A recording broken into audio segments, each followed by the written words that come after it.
দেখি আমাদের সেনাবাহিনী এবং বিমান বাহিনীর অকার্যকর ভূমিকা বিভিন্ন ক্ষেত্রে, তখন আমাদের মনে প্রশ্ন জাগে আজকে আমরা যে পরিস্থিতিতে আপনাদের সামনে এসে দাঁড়িয়েছি, এই পরিস্থিতি স্বাভাবিক পরিস্থিতি না।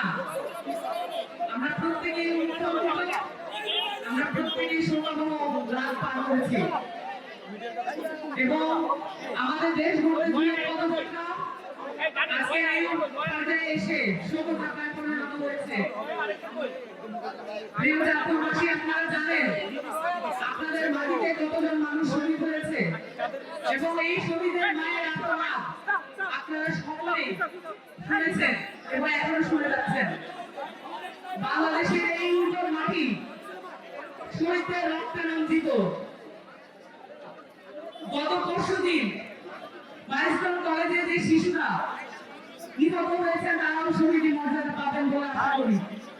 আল্লাহর কাছে ফরিয়াদ জানাই এই শিশুদেরকে যেন শহীদ মর্যাদা থেকে বঞ্চিত করা না হয়।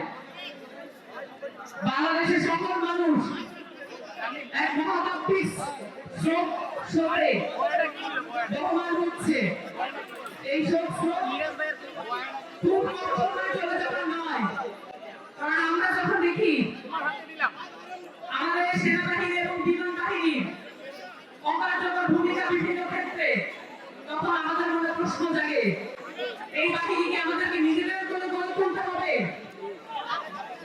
আমাদের মনে প্রশ্ন জাগে এই রাষ্ট্র পুনর্গঠনের জন্য কতদূর পর্যন্ত আমাদের শহীদদের মর্যাদা ভূমান্বিত হতে হবে।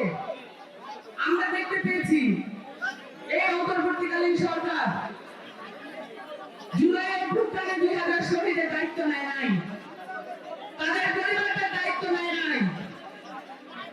এবং এই কিছুদিন আগে আমরা দেখলাম মাইলস্টোন কলেজে যে শিশু শিক্ষার্থীরা নিহত হয়েছেন, সেই শিশু শিক্ষার্থীদের এবং যারা আহত হয়েছে তাদের চিকিৎসার জন্য সাহায্য চাওয়া হচ্ছে সরকারের পক্ষ থেকে।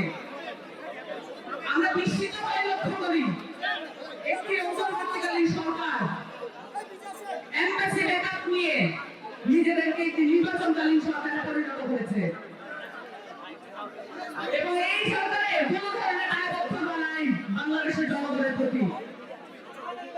আমাদের সরকার আমাদেরকেই গড়ে তুলতে হবে, আমাদের রাষ্ট্র আমাদেরকেই গড়ে তুলতে হবে, আমাদের শহীদদের মর্যাদা আমাদেরকেই রক্ষা করতে হবে।